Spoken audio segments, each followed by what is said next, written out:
السلام عليكم المشاهدين ديالي، لاباس عليكم؟ نشكركم على المتابعه وكنشكركم على الدخل عندي القناه.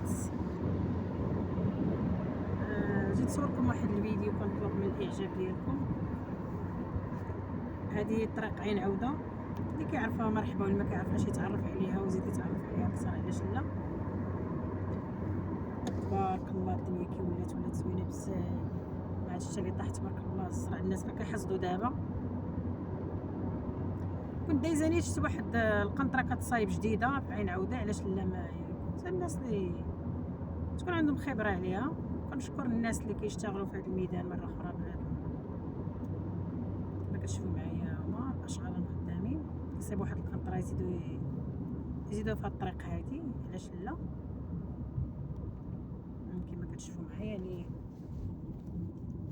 يعني يديروا هاد القنطره اللي غيزيدوا راه تولي زوينه مساعده الناس كيدوزوا من هاد البلاصه هادي. وقلت علاش لا حتى المشاهدين يعرفوا يكتشفوا بالله انا في البلاصه هادي شنو فيها. كنشكركم على المتابعه وكنشكركم على الدخل عندي. كل ما كيخلي لي كومونتير. ها هي القنطره هادي كتصايب.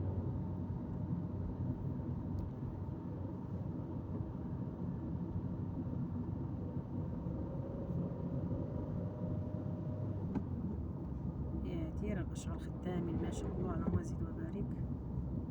الله يكون في عون نتاما مساكن كيدير واحد المجهود كبير. كيدير واحد المجهود كبير.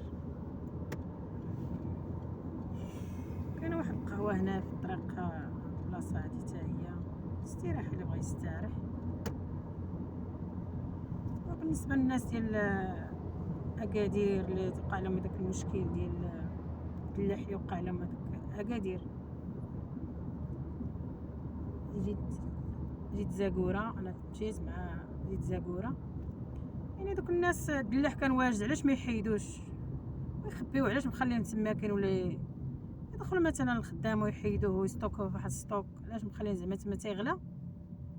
يعني ديك خساره كبيره. وبالحق بقى فيا الحال على هذا الموضوع هذا. يعني كيقول لك كبير كرش، اما كيخليها اما كيديها كامله اما كيخليها كامله. هي هذا الشيء اللي وقع عليهم نيت، وانا ماشي ضدهم، انا معاهم. ولكن بنادم ما نتكون فاش يعطيو الناس المواطنين ياكلوا مخلي لهم حتى يغلى الدلاح عاد يبيعوه، او خساره ليهم الناس الشعب. يعني يعطيوها خاسر في خطره. هذاك الشيء خساره كبيره. وكنتمنى لهم التعويض، الله يعوضهم. يعني ضاعوا. شكرا على المتابعه، شكرا لكم بزاف.